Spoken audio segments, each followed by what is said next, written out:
She trained in the same gym as Muhammad Ali and entered Florida's Boxing Hall of Fame. But many people, even in Barbara Buttrick's home city of Hull, have never even heard of her. We sent Johnny Nelson, the former world champion boxer, to meet her. To become the best boxer in the world, it takes commitment. And as an undefeated champion, I know how hard it is to get to the top. But for one fighter, the toughest battle was just trying to set foot in the ring. But Barbara Buttrick went on to become the world's first women's boxing champion and trained in the same gym as Muhammad Ali. Under 5 foot tall, she was known as the Mighty Atom. She now lives in Miami Beach, but she grew up in Yorkshire. Back in those days, they didn't want girls to play soccer. You know, it was girls don't do this, girls don't do that. All coach because, you know. Now 87, it's more than 70 years since Barbara Buttrick fell in love with boxing, living in Cottingham near Hull. On my bedroom wall, as a kid, I had all boxes. So I bought myself a harness thing that you put a football in and made a punch bag out of it. I read this in a newspaper. But an article inspired her to make it her career.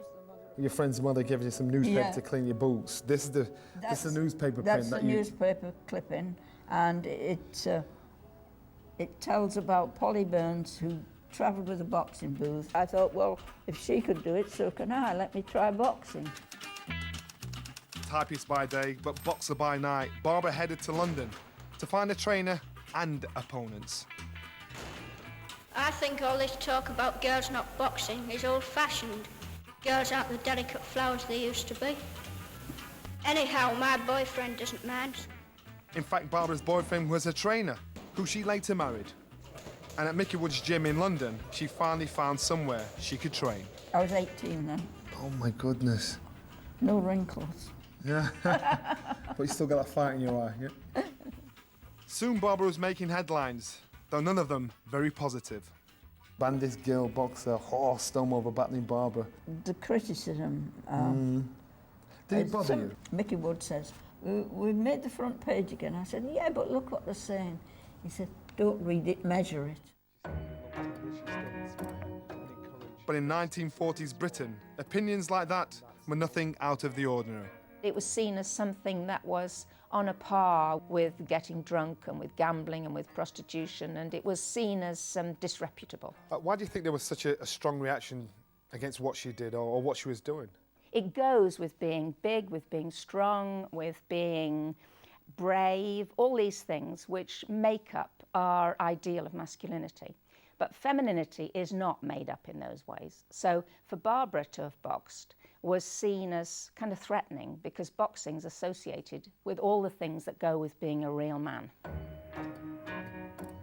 So she took to fighting any woman who'd challenge her in travelling fairground boxing booths. Nobody would encourage it. I mean, and they were so down on it, I guess they put the other girls completely off. You could have easily decided to play it safe and get a job. So fed up with fairgrounds, Barbara searched further afield for opponents, and that took her to America. Barbara travelled from state to state, finally finding women to fight. There was one fight that I lost with Joan Hagan. This is it. Yes, but she was so much, as you can see, she was so much. Look at the size difference. Yeah. I mean, I never fought anybody my own size, I don't think. Wow. And in 1957 came the moment she dreamt of.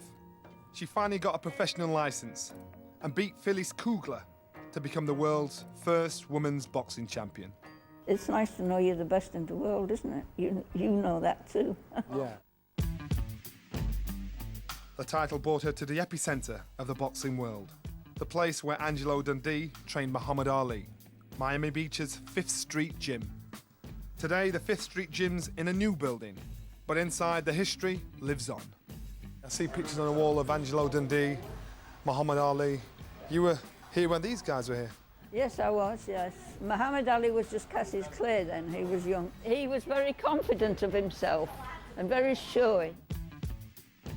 But Barbara also met legends like Rocky Marciano's trainer, Charlie Goldman, fighters like Sonny Liston, and Ali's trainer, Angelo Dundee. Did Angelo give you any words of advice Yes, he did. We talked quite a bit, and he liked the way I boxed, and we got along very well. You mention these names, you talk about these people as though it's nothing to you, but these were actually history makers. They supported me, you know. I was accepted there. And it's still a place where world champion hopefuls train. Antonio Tarver is a former light heavyweight and cruiserweight title holder, and an admirer of Barbara. She made her way, she found her path, two-time world champion.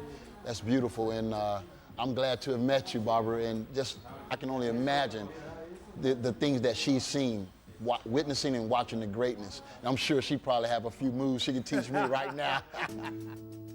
In 1960, Barbara retired, having won 30 fights, drawn one, and lost just one. But she didn't say goodbye to boxing. She set up the Women's International Boxing Federation and gave women titles to fight for. And in 2012, she came to London to watch women box for Olympic medals for the first time in history. Among them, 2 times gold medalist Nicola Adams. It's because of women like her that's made it possible for me to box today. It was quite tough for me. Women's boxing wasn't really accepted, so I can't even imagine how hard it must have been for her to keep pushing, keep training and try to be taken seriously. So yeah, I've got to say a big thank you to Barbara for paving the way. I never thought that it would develop to the point it has now with them getting into the Olympics. I was very pleased about that. And now it's very much an accepted thing. An acceptance came when Barbara became the only woman boxer to ever be inducted into the Florida Boxing Hall of Fame. She's like the coolest grandma. I'm very proud of her. Why? What is it? What is it that's... She like pioneered the way for other women boxers. And her family aren't her only fans. This month, she's coming back to visit Hull. And in the gym where Olympic gold medalist Luke Campbell trained, they're just as proud of Barbara. And she's passing her knowledge onto the next generation.